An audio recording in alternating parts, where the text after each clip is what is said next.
Welcome to the Bible in a Year, Old and New Testament Bible Reading Plan for 2025, Audio Edition. July 14th, Psalm 13, 14, 15, and 16. Acts chapter 18. Psalm chapter 13. Psalm 13. For the choir director, a psalm of David. O Lord, how long will you forget me? Forever? How long will you look the other way? How long must I struggle with anguish in my soul, with sorrow in my heart every day? How long will my enemy have the upper hand? Turn and answer me, O Lord my God. Restore the sparkle to my eyes, or I will die. Don't let my enemies gloat, saying, We have defeated him. Don't let them rejoice at my downfall, but I trust in your unfailing love. I will rejoice because you have rescued me. I will sing to the Lord, because he is good to me. Psalm 14. For the choir director, a psalm of David. Only fools say in their hearts, There is no God. They are corrupt, and their actions are evil. Not one of them does good.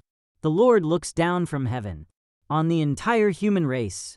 He looks to see if anyone is truly wise, if anyone seeks God. But no, all have turned away. All have become corrupt. No one does good, not a single one. Will those who do evil never learn?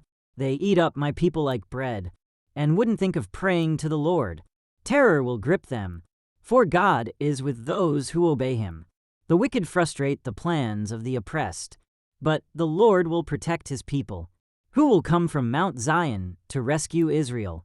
When the Lord restores his people, Jacob will shout with joy, and Israel will rejoice. Psalm 15. A psalm of David. Who may worship in your sanctuary, Lord? Who may enter your presence on your holy hill? Those who lead blameless lives and do what is right, speaking the truth from sincere hearts. Those who refuse to gossip, or harm their neighbors, or speak evil of their friends. Those who despise flagrant sinners, and honor the faithful followers of the Lord, and keep their promises even when it hurts. Those who lend money without charging interest, and who cannot be bribed to lie about the innocent. Such people will stand firm forever. Psalm 16. A psalm of David. Keep me safe, O God, for I have come to you for refuge. I said to the Lord, You are my master. Every good thing I have comes from you. The godly people in the land are my true heroes. I take pleasure in them. Troubles multiply for those who chase after other gods. I will not take part in their sacrifices of blood, or even speak the names of their gods.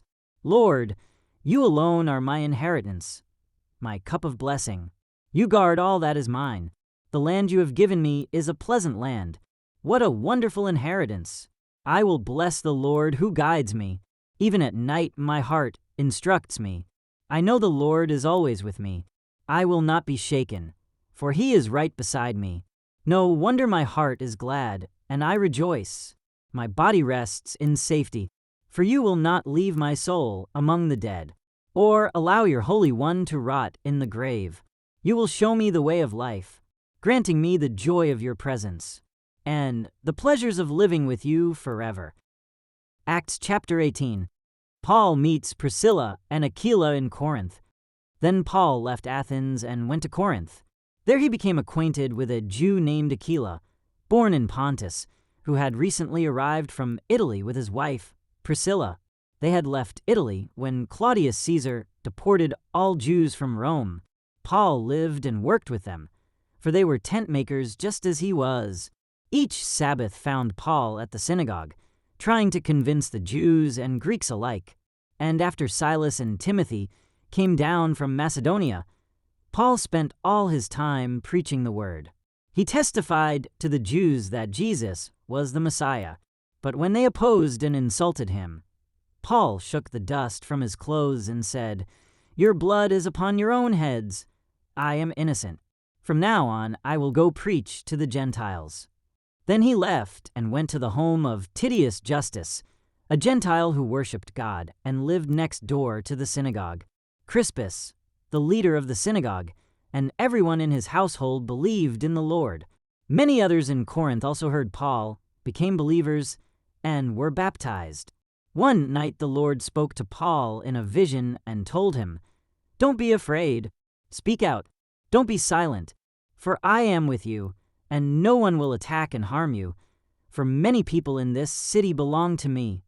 So Paul stayed there for the next year and a half, teaching the word of God. But when Gallio became governor of Achaia, some Jews rose up together against Paul and brought him before the governor for judgment. They accused Paul of persuading people to worship God in ways that are contrary to our law.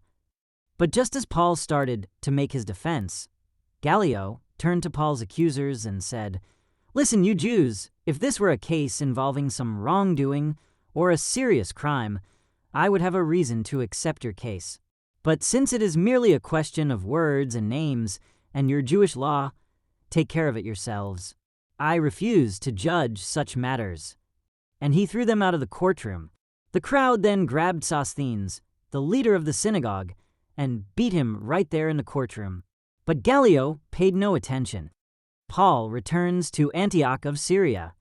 Paul stayed in Corinth for some time after that, then said goodbye to the brothers and sisters and went to nearby Cenchrea. There he shaved his head according to Jewish custom, marking the end of a vow. Then he set sail for Syria, taking Priscilla and Aquila with him. They stopped first at the port of Ephesus, where Paul left the others behind. While he was there, he went to the synagogue to reason with the Jews. They asked him to stay longer, but he declined. As he left, however, he said, "I will come back later, God willing." Then he set sail from Ephesus. The next stop was at the port of Caesarea. From there he went up and visited the church at Jerusalem, and then went back to Antioch. After spending some time in Antioch, Paul went back through Galatia and Phrygia, visiting and strengthening all the believers. Apollos instructed at Ephesus. Meanwhile, a Jew named Apollos, an eloquent speaker who knew the scriptures well, had arrived in Ephesus from Alexandria in Egypt. He had been taught the way of the Lord, and he taught others about Jesus with an enthusiastic spirit and with accuracy. However, he knew only about John's baptism. When Priscilla and Aquila heard him preaching boldly in the synagogue, they took him aside and explained the way of God even more accurately. Apollos had been thinking about going to Achaia, and the brothers and sisters in Ephesus encouraged him to go.